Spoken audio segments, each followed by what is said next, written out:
अस्सलामुअलैकुम। मेरा नाम हुदा माजिद है और आप हैं इस वक्त ज़ोया अली शाह के second channel fiction frenzy novels पर। इश्क रोमांचा बाय ज़ोया अली शाह की एपिसोड नंबर 65 है। चलें स्टार्ट करते हैं। अगर गलती पर डांट पड़े तो इसे बर्दाश्त करना सीखो। बच्ची नहीं हो कि तुम्हें ये पता ना चले कि तुम्हें वहां नहीं जाना चाहिए था। रोमांचा की आवाज में अब भी सख्ती थी, मगर वो ये कहकर खामोश हो गया था। रोमांचा अब इन इन मर्दों में से था जिन्हें किसी सूरत ये पसंद नहीं था कि औरत की बेइज्जती इसके मायके वालों के सामने की जाए या लड़की के माँ बाप और बहन भाई दुखी हो। एक गैरतमंद मर्द के लिए जरूरी था कि वो अपने घर के मामलात को अपनी चार दीवारी तक महदूद रखे, लेकिन खुद शौक और खुद को हद से ज्यादा अक्लमंद समझने वाले मर्दों की फितरत होती है कि वो मामूली से बात का बतंगड़ बनाकर लड़की पर इसके माँ बाप के सामने चीखते हैं और ये जताते हैं कि वो मेरी बीवी है, मैं जो चाहूँ कर सकता हूँ। ऐसे मर्द ये नहीं सोचते कि जिस लड़की को वो बीवी के तौर पर देख रहे हैं वो किसी की बेटी भी है। नेचुरली हर वालिदैन और भाई बहन को अपनी बेटी की तकलीफ महसूस होती है। अगर मर्द ये छोटी सी बात समझ जाए तो यकीन जानो 99% शादीशुदा बेटियों के माँ बाप सुखी हो जाए। बाकी का रास्ता खामोशी से ही कट रहा था। मेन रोड पर घर की तरफ जाती सड़क पर गहरी खामोशी छाई थी जब अचानक एक तेज रफ्तार ब्लैक एसयूवी शाहमीर की गाड़ी के सामने आकर रुकी थी। ये सब इतना हादसाती और गैर मुतवक्को था कि गाड़ी को संभालने का मौका ही नहीं मिला था। ब्रेक की एक तेज आवाज ने रात की खामोशी को तोड़ दिया था। गाड़ी एक झटके से रुक गई थी। शामीर ने मजबूती से स्टीयरिंग थाम रखा था, मगर इसकी आंखों में हैरत की झलक नुमाया थी। तेजी से एसयूवी का दरवाजा खुला और अंदर से दो मुसल्लह आदमी बाहर निकले। इनके हाथों में जदीद इसलाह था और इनके चेहरे पर चमकदार सनग्लासेस और सख्त तासुरात नुमाया थे।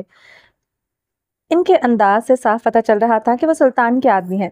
सब नीचे उतरो, एक लंबे चौड़े आदमी ने गुस्सैली आवाज से कहा था। बंदूक का रुख गाड़ी की तरफ रखते हुए वो सुरखुरती आंखों से इनको देख रहा था।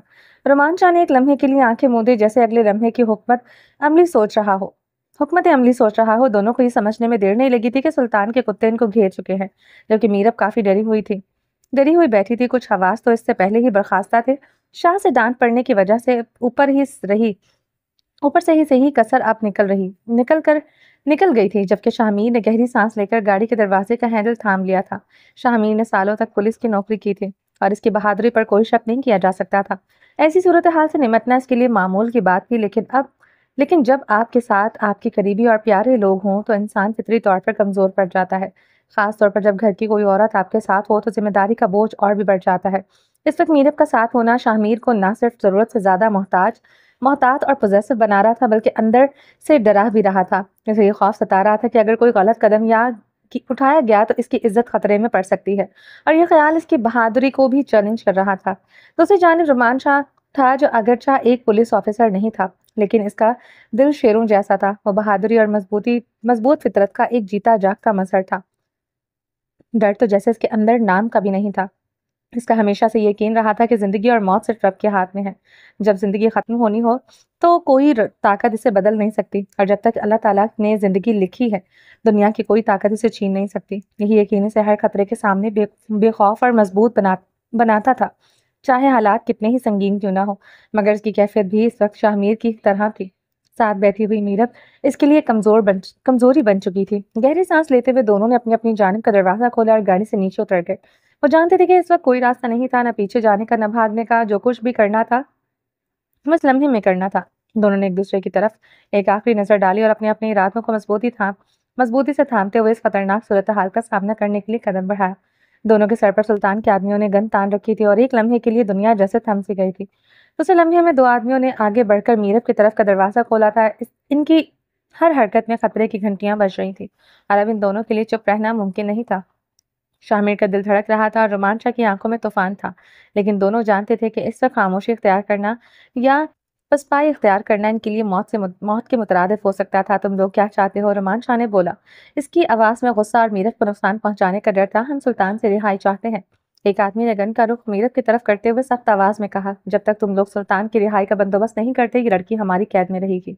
रोमांचा की आंखों में गुस्से का तूफान था, लेकिन इसके चेहरे पर एक संजीदा सुकून था। वो जानता था कि इस लम्हे में कोई गलत कदम हालात को और ज्यादा पेचीदा बना सकता है। वो लोग शायद मीरब को ले जाकर सुल्तान से रिहाई को मुमकिन बनाना चाहते थे। तुम्हें लगता है हम तुम्हारी धमकियों से डर जाएंगे? शाहमीर ने सख्त लहजे में इनका मुंह तोड़ जवाब दिया। इसकी आवाज में बेहद एतमाद था। देखो तुम लोग हमसे ना उलझो तो ही बेहतर है, जितना उलझोगे इतना ही नुकसान उठाओगे। हम कोई खून खराबा नहीं चाहते। बेहतर है कि तुम लोग सुल्तान को आज़ाद करवा दो, हम इस लड़की को कोई नुकसान नहीं पहुंचाएंगे। ये हमारा वादा है। ऐसा हरगिज नहीं होगा, शाहमीर ने सख्ती से कहा। इसकी आवाज़ में किसी किस्म की हिचकिचाहट या कमजोरी नहीं थी। सुल्तान अपने अंजाम को पहुंच चुका है और इसे आज़ादी नहीं मिल सकती। इसके अल्फाज इतने पुरअज़्म थे कि जैसे वो अपनी बात पर पुख्ता था। इसकी नजरें सुल्तान के आदमियों पर मरकूज थी। शाहमीर जानता था वो इसे इस लम्हे में कोई भी कमजोरी या हिचकिचाहट इनके लिए महंगी साबित हो सकती थी।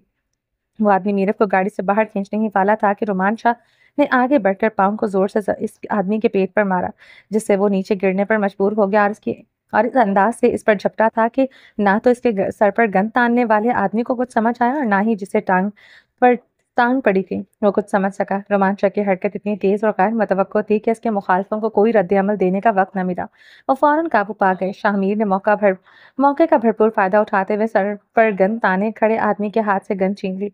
इसकी हरकत इतनी तेज और पुख्ता थी कि इस आदमी को किसी रद्द-ए-अमल का मौका न मिला। शाहमीर ने गन को मजबूती से थामे हुए अपने सामने खड़ी दोनों आदमियों को खतरे की घंटी सुना दी। रोमांच ने अपने शलवार की नाप में लगी हुई पिस्टल को तेजी से निकालते हुए दुश्मन पर तान लिया। पाँव मारकर मीरव की गाड़ी का दरवाजा बंद करके इसे रिसीव कर दिया। दूसरी जानिब शाहमीर ने दुश्मनों पर अपनी बंदूक का रुख खोल दिया। रुमान शाह दुश्मनों को भरपूर जवाब देते हुए गाड़ी की बैक साइड पर छुपकर खुद को बचा रहा था। शाहमीर भी गाड़ी के साइड पर जाकर झुकते हुए खुद को बचाते हुए दुश्मनों पर कहर बनकर टूट पड़ा था। आमने सामने गोलियों का धड़ाधड़ मुकाबला चल रहा था, जहां दोनों तरफ से शदीद फायरिंग हो रही थी। मीरव सीट के नीचे सर छुपाए दुबक कर छुप रही थी और मुसलसल रोते हुए पसीने से भीग गई थी। शाहमीर की गाड़ी बुलेट प्रूफ थी और तो मीरव अंदर बिल्कुल महफूज थी। इसे किसी भी तरह का नुकसान गाड़ी खोले बगैर नहीं पहुंचाया जा सकता था। शाहमीर के हाथ में गाड़ी की चाबी मौजूद थी। शाह रिमोट से गाड़ी को लॉक कर चुका था। अब मीरब पूरी तरह से सेफ थे। कितने प्यारे थे दोनों शहजादे, जिनको इस वक्त अपनी जान नहीं अपनी इज्जत की फिक्र थी। दुश्मनों को शायद ये उम्मीद नहीं थी कि ये दोनों अब इन पर भारी पड़ेंगे, मगर दोनों इन पर सख्ती से भारी पड़ चुके थे। इनके बंदे एक के बाद एक ढेर होने लगे थे, लेकिन वो भी सुल्तान के आदमी थे। हार मानना इनकी फितरत में न था। सब कुछ खत्म होने के करीब था, मगर इनमें से एक आदमी जो गाड़ी के बैक साइड की जानिब छुप कर बैठा था, इसने मौके का फायदा उठाते हुए गोली चलाई और रोमान शाह को जख्मी कर दिया। शाह को गोली लग चुकी थी। इसने अपने बाजू पर हाथ रखा और चेहरे पर सख्त तासुरात के साथ बाजू को दबाते हुए लड़खड़ा गया था। वो गाड़ी से टेक लगाए दर्द को बर्दाश्त करने की कोशिश कर रहा था। इसका जिस्म शदीद तकलीफ में था। दूसरी जानिब शाहमीर ने ये मंजर देखते ही फौरन इस आदमी का खात्मा कर दिया और सुल्तान के तमाम आदमी एक के बाद एक ढेर हो चुके थे। सूरत हाल को काबू में लाते हुए शाहमीर ने खुद को मजबूत रखा और शाह के जख्मी होने के बावजूद वो दुश्मनों के सामने बेखौफ खड़ा रहा था। शाह को गोली लगते ही मीरब ने अपनी आंखों से वो मंजर देख लिया था। इसका दिल बेकाबू हो गया था और वो गाड़ी में तड़प कर शीशे को हाथ मारते हुए दरवाजा खोलने की कोशिश कर रही थी। मीरब की हालत बहुत बदतर हो गई थी।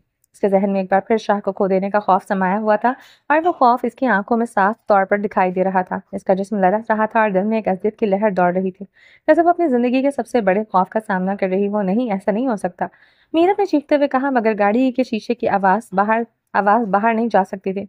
अल्लाह जी, शाह को कुछ नहीं होना चाहिए। इसके बदले मेरी सांसें छीन ले। मीरब ने दर्द और खौफ से अपने आप को दोहराते हुए खिड़की को पीटते अपने चेहरे को मारते हुए लड़खड़ाते हुए सीट पर गिरती चली जा रही थी। इसका जिस्म थक चुका था और वह दिल में बेहद बेपनाह सदमा था, जो इसकी जान से कहीं ज्यादा तकलीफ देता था। रोमांच की हालत का सोचते हुए खुद को बेबस महसूस कर रही थी, जैसे इसका दिल टूट चुका हो। इसकी आंखों से बहते आंसू और इसके जिस्म का जो बेकाबू हो चुका था, सब कुछ एक तबाहकुन ख्वाब की तरह था। शायद वह बेहोश हो गई थी, मगर इसकी हालत एक गहरी अजियत थी, जो इसके दिल में शाह की मोहब्बत और खौफ की शिद्दत को जाहिर करती। मीरब को जब होश आया तो इसने खुद को अस्पताल के बेड पर पाया। कमरे में बेजार सी खामोशी थी। दिमाग में किसी ने बेतहाशा शोर मचाया हुआ था। आंखें खोलते इसके दिमाग में बेहोश होने से पहले सारा मंजर घूम गया था। शाह, वो मुश्किल सर उठाए बड़बड़ाई। दिमाग में इतने सवाल थे कि जिनका कोई भी जवाब नहीं था। इसने हाथ में लगे कैनुला पिन को महसूस किया। इससे ड्रिप लगी हुई थी। शाह के बारे में सोचते ही वो झटके से बेड से उठ बैठी थी। शाह को खो देने का ख्याल ही इतना अजियतनाक था कि वो इसे लफ्जों में बयान नहीं कर सकती थी। मीरब की मामा, जो एक साइड सोफे पर बैठी हुई तस्वीर पढ़ रही थी, अपनी बेटी को होश में आते देखकर वो फौरन इसकी जानिब बढ़ी। शाह कहाँ है? वो बेकाबू होकर बोली थी। मीरा, वो ठीक है, आराम से लेट जाओ, तुम्हारी तबीयत ठीक नहीं है, डॉक्टर ने तुम्हें आराम करने को कहा है। आप मुझे शाह के पास लेकर जाएं, मैं आराम नहीं कर सकती और ना ही मुझे किसी पर यकीन है, क्या पता आप लोग झूठ बोल रहे हो। मीरा इस वक्त अपने शाह के लिए इतनी बेचैन थी कि वो अपनी माँ तक पर यकीन नहीं कर पा रही थी। हाथ में लगी हुई ड्रिप को खींचने की कोशिश करते हुए वो बेकाबू हो रही थी। इसकी माँ इसे पकड़कर बमुश्किल संभाले हुए थी, मगर मीरा को हर हाल में अपने शाह के पास पहुंचना था, इसकी माँ के लाख रोकने के बावजूद। मीरा के हाथ से ड्रिप पिन को खींच चुकी थी। खून इसके नाजुक से हाथ पर तेजी से निकलते हुए इसे लाल कर रहा था। मीरब की माँ घबरा गई। मीरब शुरू से ही जिद्दी और खुदसर थी, मगर रोमांचा के साथ शादी के बाद इसमें खासा बदलाव आया था। मगर इस वक्त मीरब के अंदर वही पुरानी मीरब वाली झलक दिखाई दे रही थी, जो जिद्दी होकर भी कुछ कर सकती थी, यहाँ तक कि वो खुद को नुकसान भी पहुंचा सकती थी। रोमांचा के साथ इसके इश्क और मोहब्बत से इसकी माँ गाफिल नहीं थी। जिस लड़की ने अपनी जान पर खेलकर रोमांचा की मोहब्बत को हासिल किया हो, इसे खो देने का डर और एहसास इस लड़की पर क्या असर छोड़ेगा, ये बात इसकी माँ के दिल में एक गहरा खौफ पैदा कर रही थी। मीरब बेटा, मेरी बात सुनो, मैं सच कह रही हूँ।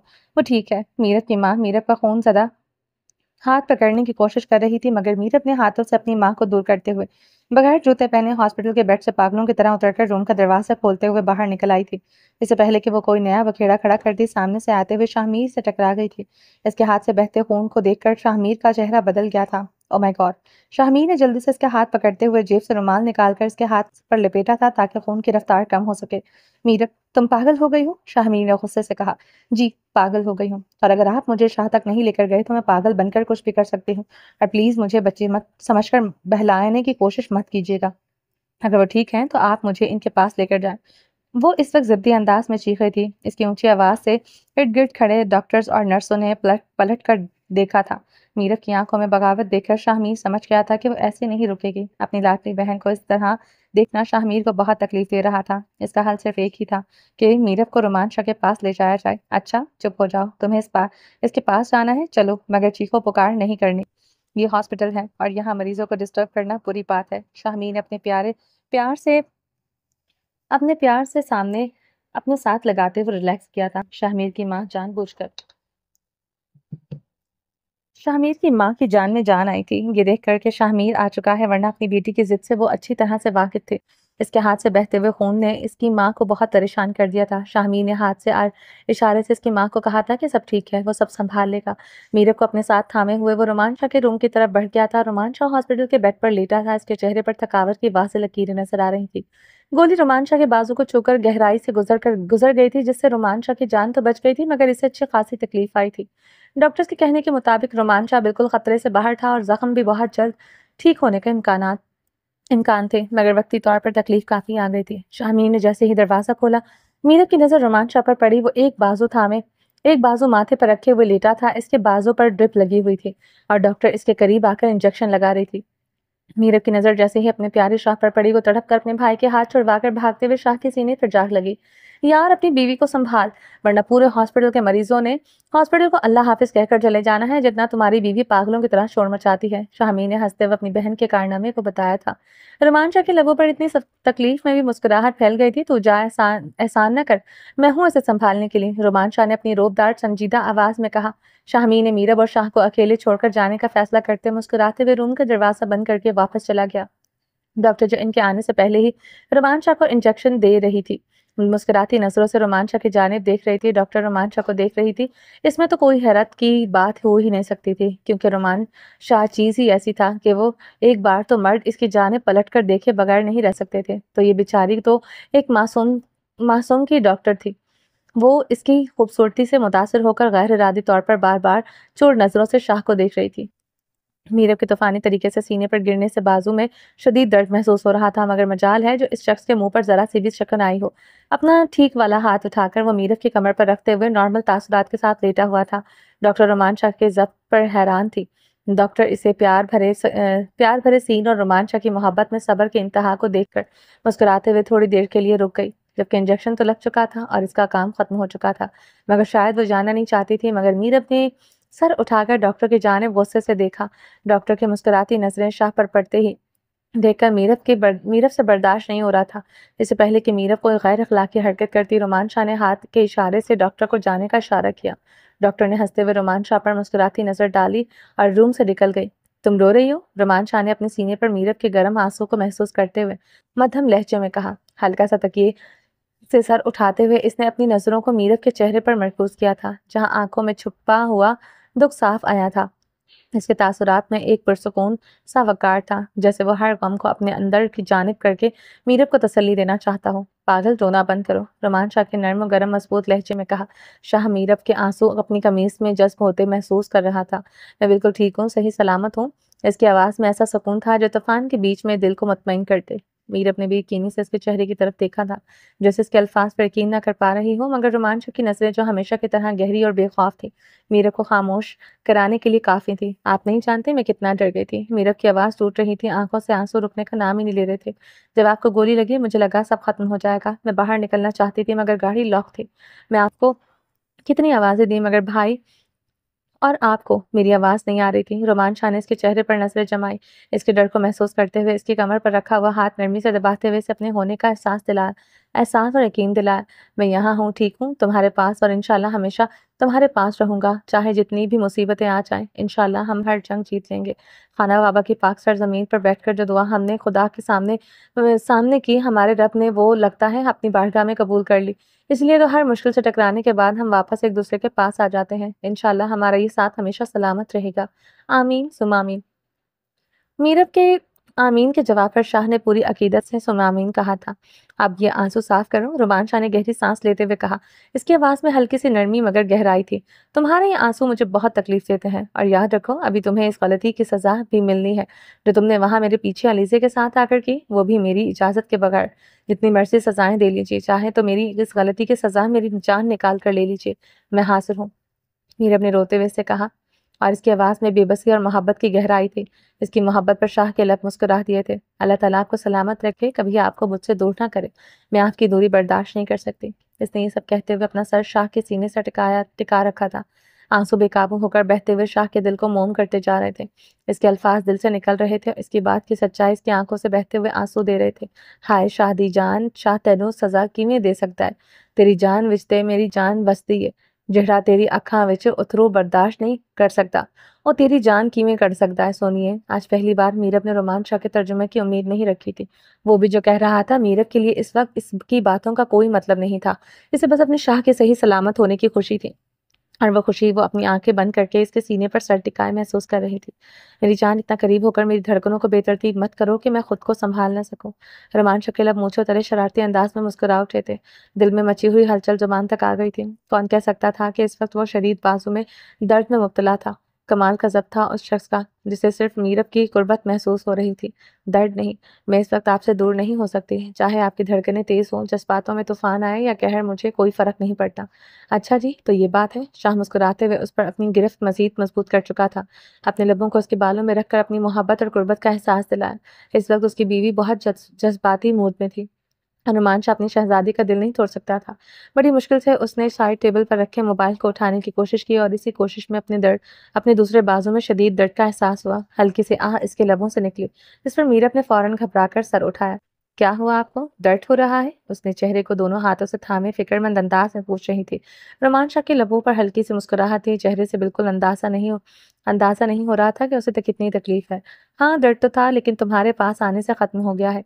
शाह ने आंख दबाकर शरारती अंदाज में कहा। कोई इतने सीरियस माहौल में भी रोमांटिक बात कैसे कर सकता है? मीरब ने हैरत से देखते हुए कहा, मैं कर सकता हूँ, तुम जरा फोन पकड़ो, फिर यहीं से कंटिन्यू करते हैं। रोमान शाह ने हंसते हुए जवाब दिया। उसका मूड काफी रोमांटिक हो रहा था। फोन क्या करना है आपने? आराम से लेटे रहें, आपको गोली लगी है और आराम की जरूरत है। कभी खुद को आराम भी देना सीख लीजिए। मीरब ने अपने शाह को डांटा था।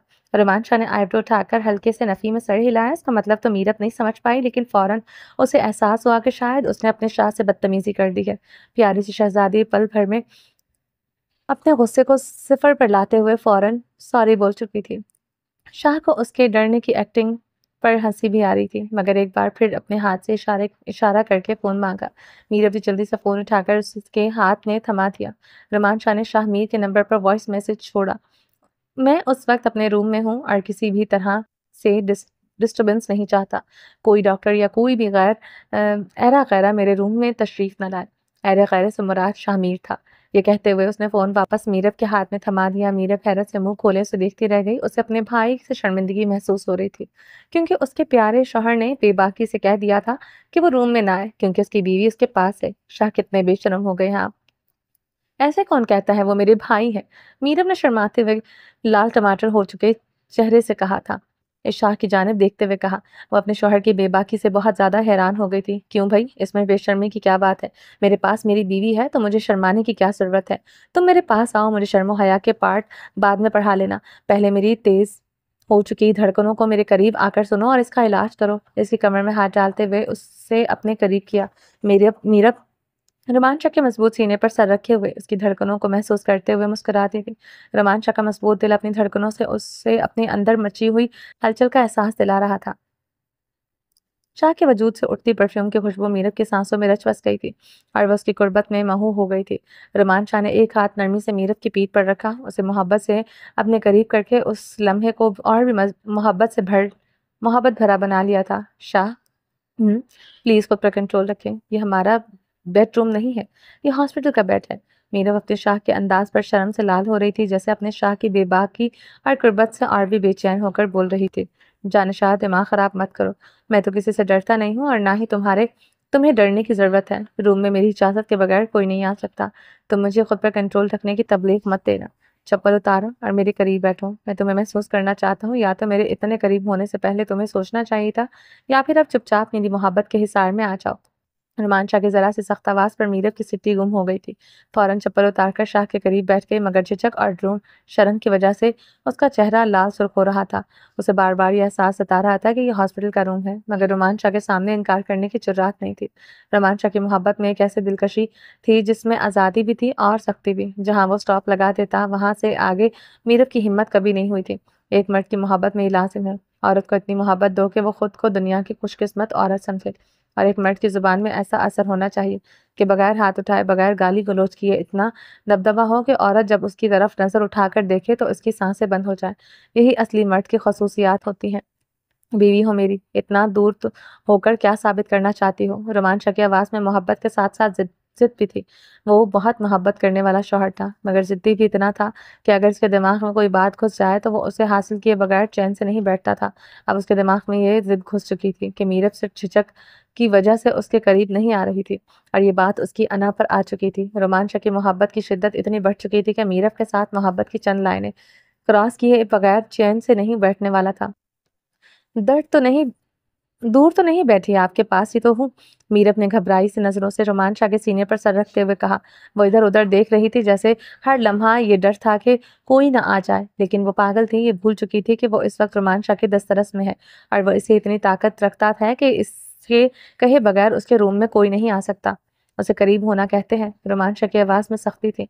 शाह ने मीरब की कमर पर गिरफ्त और मजबूत कर दी थी। गुस्से का इजहार इसके बदन में सराहित कर चुका था। नरमी से इसके सर पर हाथ रखा और इसके बालों को पीछे की तरफ करते हुए मीरब के चेहरे को अपने करीब लाने के लिए आंख का इशारा किया।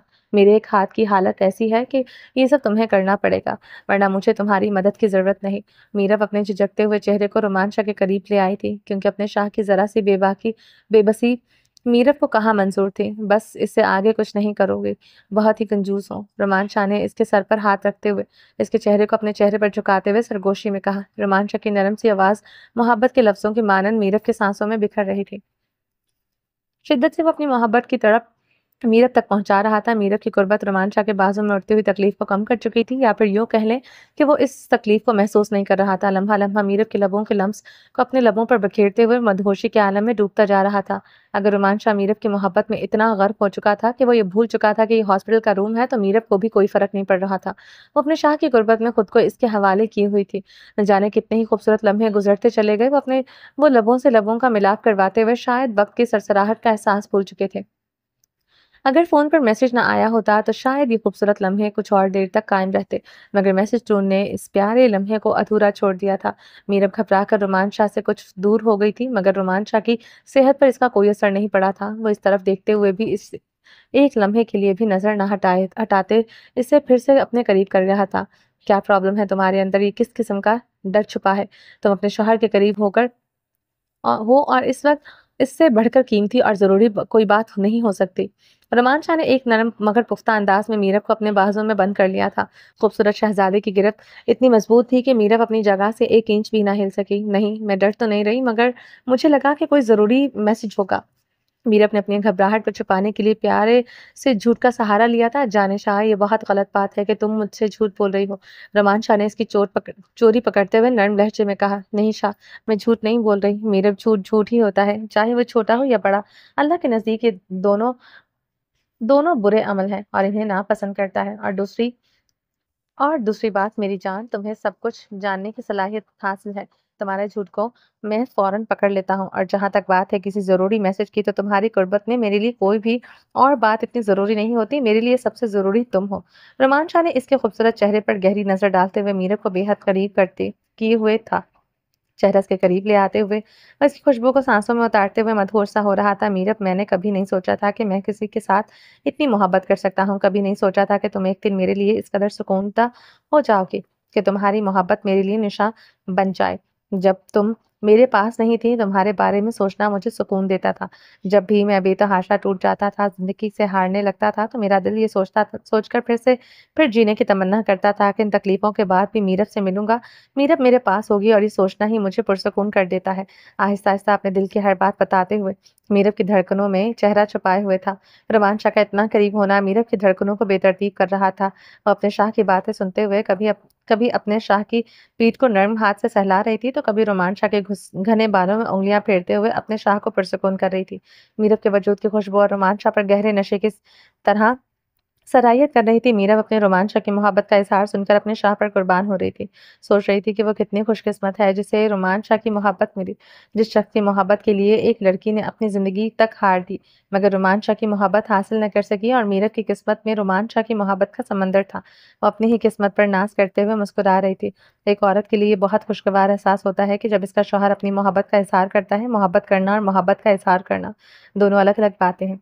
बहुत से शौहर अपनी बीवियों से मोहब्बत तो करते हैं, मगर इज़हार में कंजूसी करते हैं, जबकि मोहब्बत का इज़हार आपकी मोहब्बत को मज़बूत करता है।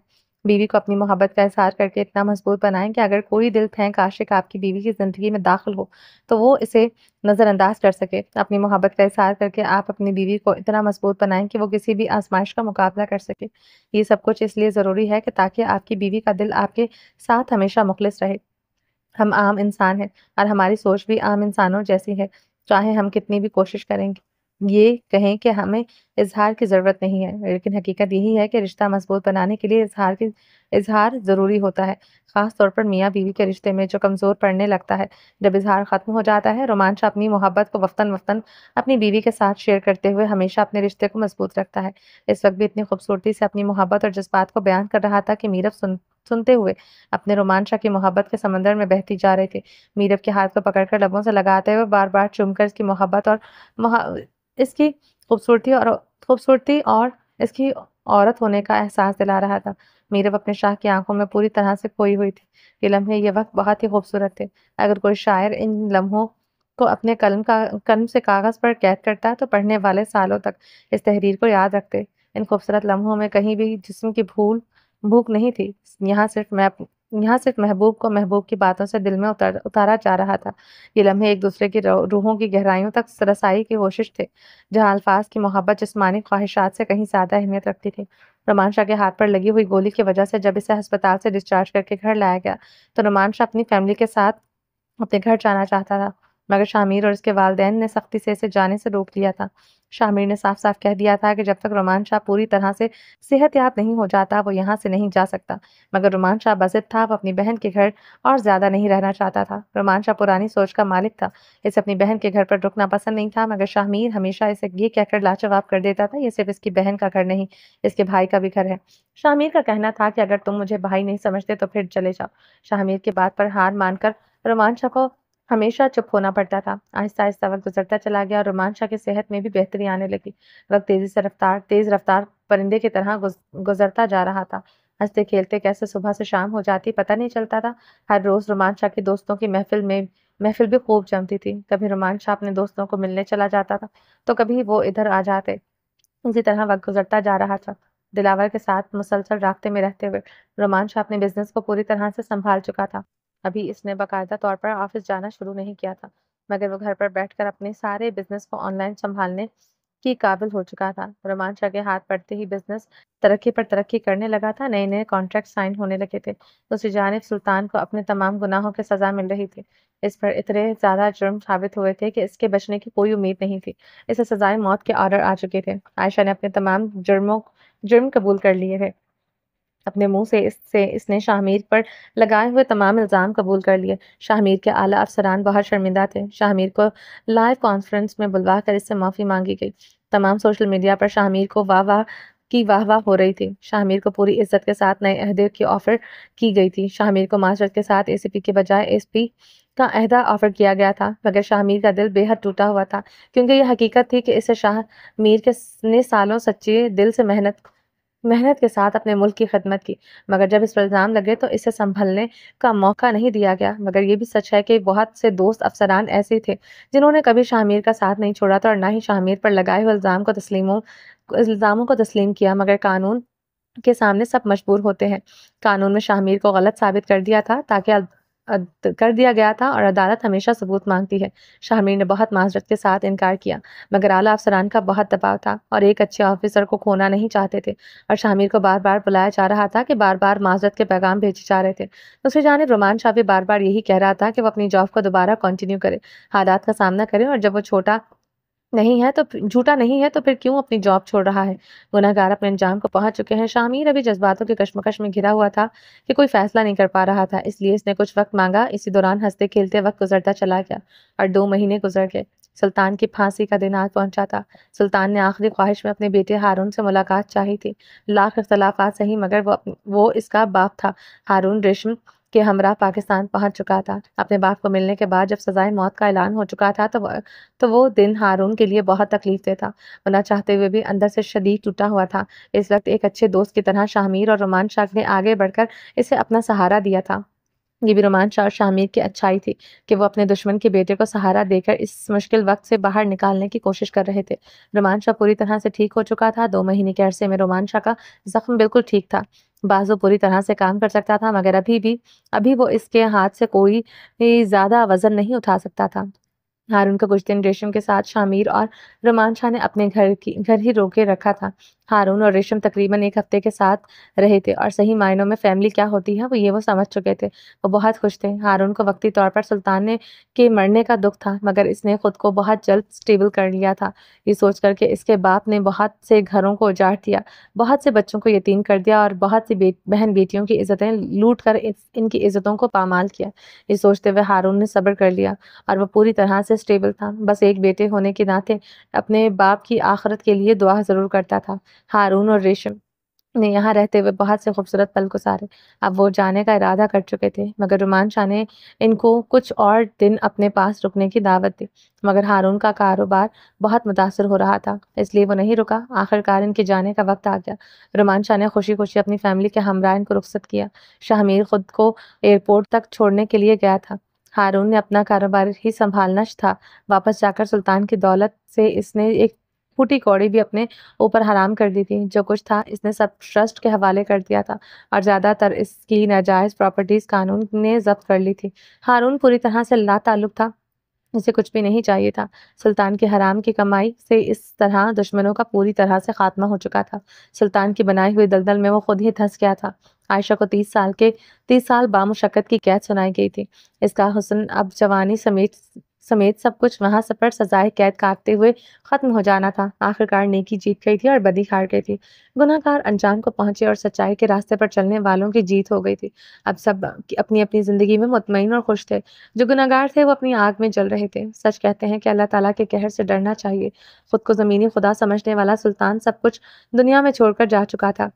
अगर वक़्त रहते सँभल जाता और समझ जाता कि ये दौलत ये सब कुछ वक़्ती है, आखिरत का इसने कुछ इकट्ठा किया होता, तो आज खुशहाल तरीके से अपने बेटे और बहू के साथ एक अच्छी ज़िंदगी गुज़ार रहा होता। मगर लोग वक़्त रहते नहीं समझते। लोग पैसे को अपना सब कुछ मानते हैं और इसी पैसे में गर्क होकर अपनी आखिरत तबाह कर लेते हैं। जैसे सुल्तान और आयशा ने कर लिया। आयशा अगर अपने नाम की कदर करती, तो इसके नाम में ही अज़मत छुपी होती। मगर इस लड़की ने वक़्ती ऐश-ओ-इशरत में खुद को तबाह कर लिया। और दूसरी तरफ इशाल थी, जिसने देर से ही सही मगर भलाई का रास्ता अपना लिया। खुदा से तौबा कर ली, सीधे रास्ते पर चल पड़ी और अपनी आखिरत सँवार ली थी। क्योंकि रब कहता है, मेरा बंदा जितना मर्ज़ी गुनाहगार हो, जितने मर्ज़ी गुनाह कर चुका हो, मगर जब सच्चे दिल से मेरा बंदा तौबा कर लेता है, तो बेशक अल्लाह ताला की बारगाह में इशाल की तौबा कबूल हो चुकी थी। मरने से पहले इसने 5 वक़्त नमाज़ अदा करनी शुरू कर दी थी, तहज्जुद में रो-रो कर अपने गुनाहों की माफ़ी माँग ली थी। तो बेशक हम उम्मीद कर सकते हैं कि हमारे रब ने इसको माफ़ कर दिया होगा। व तुइज़्ज़ु मन तशा व तुज़िल्लु मन तशा। बेशक अल्लाह जिसे चाहे इज़्ज़त दे और जिसे चाहे ज़िल्लत दे, वो हर चीज़ पर कादिर है। हम कुछ नहीं कर सकते। पैसे की ज़रूरत और नशे ने हमें खुदा से दूर कर दिया है। हर इंसान को ये दुआ करनी चाहिए कि खुदा ऐसा पैसा ना दे जिसमें हम सब अपने रब को भूल जाएँ। ऐ अल्लाह हमारे ईमान की हिफाज़त फरमा, हम तेरे गुनहगार बंदे, हम गुनाहों से लबरेज़ हैं। हमें अपनी तरफ बुला, हमारी आखिरत को सँवार ऐ अल्लाह, हमें नेकी के रास्ते पर चलने की तौफ़ीक अता फरमा। हमसे जो कुछ भी बुरा हुआ है, इस पर तौबा करते हैं। रुमान शाह रुमान शाह माशाल्लाह पूरी तरह से ठीक हो चुका था और ऐसा कैसे हो सकता था कि रुमान शाह ठीक हो जाए और घर में खुशियां ना आए। रुमान शाह ने सबकी खुशियों को दुबाला करने के लिए एक बहुत खास प्लानिंग की थी जो सिर्फ रुमान शाह की हद तक महदूद थी। रुमान ने वर्ल्ड टूर पर जाने से पहले बहुत खूबसूरत और बड़ा फार्म हाउस खरीदा था जो वादी नीलम में वाक़ था। रुमान शाह वर्ल्ड टूर से वापसी पर इस फार्म हाउस के बारे में अपनी फैमिली और दोस्तों को बताना चाहता था। इसका इरादा था कि वो वापसी पर सबको वहां ले जाएगा। कराची से निकलकर वादी नीलम का सफ़र एक खूबसूरत तजुर्बा हो सकता था, मगर खुदा ने मौका ही नहीं दिया। वहां पहुंचकर रोमांचा के साथ हादसा पेश आ गया और फिर सब कुछ तहस-नहस हो गया। लेकिन अब जब वो वापस आ चुका था और पूरी तरह से ठीक हो चुका था, तो दिलावर से बात करके रोमांचा ने वहां जाने का मुकम्मल इरादा कर लिया। अब वहां सिर्फ रोमांचा की फैमिली और शाहमीर की फैमिली ही नहीं, बल्कि रोमांचा अपने दोस्तों को भी साथ ले जा रहा था। इन दोस्तों में डॉक्टर शाहजेब खान की फैमिली, अहमद अलवी के फैमिली और आसिम शाह भी शामिल था, जिसका दोस्त भी था और भाई भी। सबको कह दिया गया था कि जाना है तो जाना है। डॉक्टर शाहज़ेब और डॉक्टर हुमा को छुट्टी लेना थोड़ी मुश्किल हो गई थी, क्योंकि दोनों सीनियर्स डॉक्टर थे। मगर रुमान शाह के हुक्म पर इन्होंने बहुत मेहनत की और छुट्टियां अप्रूव करवा ली। डॉक्टर हुमा और डॉक्टर शाहज़ेब बहुत सिंसियर डॉक्टर थे, इसलिए इन्हें छुट्टियां लेना आसान नहीं था, लेकिन 1 महीने की छुट्टियां मिल गई थी। दूसरी जानिब अहमद अलवी का अपना कारोबार था, इसलिए छुट्टी करना कोई मुश्किल काम नहीं था। सारा काम मैनेजर के हवाले करते हुए वो जाने को पूरी तरह से तैयार था। अब रोमांच के साथ जाने की पेशकश को इनकार करते सालों बाद दोस्तों का साथ मिलना था, ये सोचकर खुशी इनके लबों पर छा गई थी। आसिम शाह प्रोफेसर था और अपने काम में बहुत सीनियर था, ताहम इसकी यूनिवर्सिटी अपनी थी, इसलिए इसने इंतज़ाम पे अपने काबिल उस्तादा के हाथों में थमाकर जाने के लिए मुकम्मल तौर पर तैयार हो गया था। शामी ने अभी तक जॉब शुरू नहीं की थी, इसलिए इसे कोई मसला नहीं था। दिलावर जो पिछले 1 साल से ईमानदारी के साथ कारोबार संभाल रहा था, रोमांचा के कहने पर मजबूर अपनी फैमिली को लेकर जाने के लिए तैयार हो गया था। रोमांचा ने जकिया को भी जाने के लिए कहा था, मगर ज़किया बहुत शर्मिंदा थी और रोमांचा के सामने हाथ रो रही थी और इस लायक नहीं कि वो इसके साथ जाए। अलीज़े की वजह से वो खुद को मुजरिम समझ रही थी, लेकिन रोमांचा और मीरब ने उसे यकीन दिलाया कि इन सब में इसका कोई कसूर नहीं और उनकी नज़र में ज़किया की इज़्ज़त हमेशा की तरह है। इस तरह एक खूबसूरत सफ़र का आगाज़ होने जा रहा था, जिसमें सबकी दुआएं और उम्मीदें जुड़ी हुई थी। ये सफ़र खुशियों से भरा हुआ था। बहुत से दुख वो लोग पहले ही झेल चुके थे और कुछ दिलों में खौफ भी था, मगर साथ ही एक दुआ भी थी कि इंशाल्लाह सब कुछ ठीक हो जाएगा। कराची का जिना इंटरनेशनल एयरपोर्ट हमेशा की तरह अपनी गहमा-गहमी में डूबा हुआ था। यहाँ की रौनक और हलचल एक अलग ही मंजर पेश कर रही थी। हर तरफ लोग अपने-अपने सफ़र की तैयारी कर रहे थे। रोमांच अपनी फैमिली और दोस्तों के हमरा एयरपोर्ट पहुँच चुका था। इसके चेहरे पर एक ख़ास इत्मीनान था, इसकी आँखों में खुशी की चमक थी और उसका दिल बेहद खुश था। मगर खुशी के साथ-साथ इस दिल में एक अजीब-सा डर भी था। वक़्त ने इतना कुछ दिखाया था कि अब खुशी से पहले अजीब-सा गम का धचका-सा महसूस होने लगता था। मगर अपने ख़यालात को झटक कर दूर करते हुए, वो इस खुशी के मौके को पूरे दिल से महसूस करना और सबको महसूस करवाना चाहता था। रुमान शाह ने सबको हिदायत दी कि वो अपनी सीटों पर बैठ जाएँ, क्योंकि जहाज़ चंद ही लम्हों में प्रवास करने को होने वाला था। सब लोग अपनी-अपनी फैमिलीज़ के साथ बहुत खुश और गप्पे मारते हुए बैठ रहे थे। मगर इन सब के बीच में शाह मीर था, जो खामोश था और बज़ाहिर खुश दिखाने की पूरी कोशिश भी कर रहा था। मगर शामीर और मिर्हा के बीच का तनाव न चाहते हुए भी इनके चेहरों पर ज़ाहिर हो रहा था। सिवाय रोमान शाह के कोई नहीं जानता था कि इनके बीच में तनाव की वजह क्या है। इसीलिए रोमान शाह ने कश्मीर जैसी खूबसूरत जगह का इंतखाब किया, जहाँ पर जाकर दोनों के बीच का भी तनाव ख़त्म हो जाएगा। इसका इसे पूरा यकीन था, मगर इस बार रुमान शाह चाहता था कि शामिर खुद से ही सब कुछ ठीक कर दे, क्योंकि पहले ही रुमान शाह ने प्लान रुमान शाह के प्लान ने दोबारा से इसके बीच में स्यापा खड़ा कर दिया था। बाबा, ये परवाज़ का मतलब क्या होता है? आयत ने मासूमियत से सवाल किया। रुमान शाह ने आयत को मुस्कुरा कर कहा, flight means to soar in the sky just like birds fly, and we also fly while sitting in an aeroplane. प्रवास का मतलब होता है आसमान में उड़ना, जैसे परिंदे उड़ते हैं और हम भी जहाज में बैठकर उड़ते हैं। आयत अपने बाबा की इतनी प्यारी तशरीह पर बहुत खुश हुई थी और इसके साथ सब लोगों ने मुस्कुराते हुए रोमांचा की जानिब देखा, जब अपनी प्यारी बेटी को बड़ी मोहब्बत से छोटे से लफ्ज का मतलब समझा रहा था। आयत की मासूमियत भरी आंखों में खुशी की चमक आ गई थी। वो दिल से समझ चुकी थी कि प्रवास सिर्फ एक लफ्ज नहीं, बल्कि एक नया तजुर्बा है जो वो अपनी बाबा के साथ महसूस करने वाली थी। आयत इससे पहले भी जहाज में सफर कर चुकी थी, मगर प्रवास का लफ्ज सुनकर इसने सवाल अपने बाबा से किया। अपने बाबा का जवाब सुनकर वो बहुत मुतमईन और खुश थी।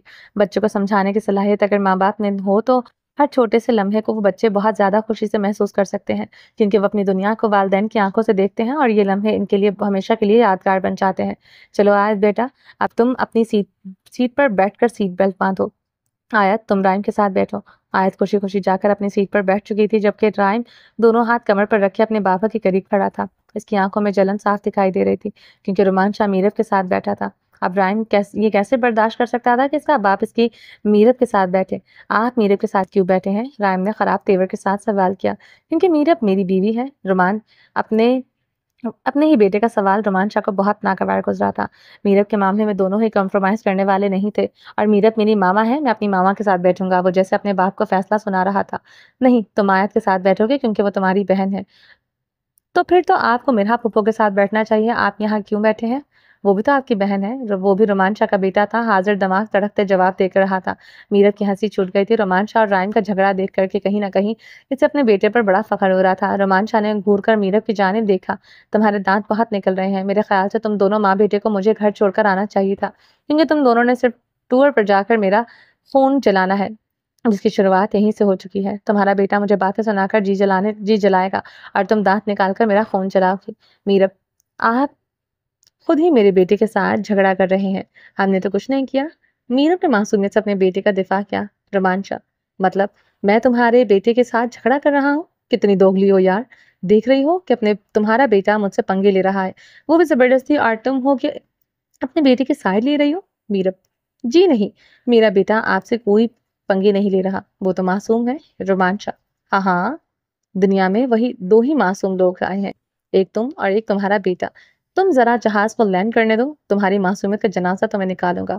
आखिरी बात पर रोमांचा ने आहिस्ता से कहा था, जिसे सिर्फ मीरब ही सुन पाई थी। चुपचाप जाकर अपनी सीट पर बैठ जाओ, वरना माँ बेटे को यहाँ छोड़कर अपनी बेटी और बाकी सबको साथ लेकर मैं टूर पर चला जाऊंगा। रोमांचा ने सख्त तेवर दिखाते हुए अपनी बेटी को उंगली के इशारे से सीट पर बैठने को कहा था। जी नहीं, मैं अपनी मामा के साथ ही बैठूंगा। आप जाकर आयत के साथ बैठ जाए। अपने बेटे को समझा लो, वरना इसके दांत तोड़ दूंगा। रोमांचा ने दांत पीसते हुए मीरब के कान में सरगोशी करते हुए कहा, रायन बेटा प्लीज आप जाकर सीट पर बैठ जाओ, बाबा का कहना मानते हैं। रोमांचा के तेवर खराब होते देखकर मीरब ने रायन को समझाने की कोशिश की, मगर रायन समझने वाली चीज कहाँ था। बाप बेटे दोनों में जलन बराबर थी। दोनों ही मीरब को एक दूसरे से बांटने को तैयार नहीं थे। तुम किसी दिन मेरे हाथों से पिट जाओगे। रायन, क्या हो गया है? गुस्सा क्यों कर रहे हैं? मीरब ने फौरन से अपने बेटे की तरफ तारी की। रोमांचा, उठ जा मेरी जान, उठ जा। जितनी मोहब्बत तू भाभी से करता है, इससे कहीं ज्यादा मोहब्बत हमारा भतीजा, प्यारा भतीजा अपनी माँ से करता है। बेहतर इसी में है कि तू उठकर अपनी बेटी के पास आ जा, वरना हमारे भतीजे को आंखें दिखाने के जुर्म में हम तुझे यहाँ पर छोड़कर जा सकते हैं। डॉक्टर शाहजेब खान का ने मौके पर चौंका मारा और रायन की तरफदारी की। रोमांचा ने गौर किया था कि इसके सब कमीने दोस्त बाप बेटे की लड़ाई देखकर दांत निकाल रहे थे। रोमांचा रायन के साथ झगड़ा करते हुए भूल चुका था कि इसके सारे दोस्त इस वक्त यहाँ पर मौजूद हैं और ये सारा मंजर देखकर बहुत लुत्फानंदोज हो रहे थे। रायन तो हार मानने को तैयार नहीं था। रोमांचा उठकर आयत के पास चला गया, मगर इस वक्त सच में रोमांचा को गुस्सा आ गया था अपने जिद्दी बेटे पर।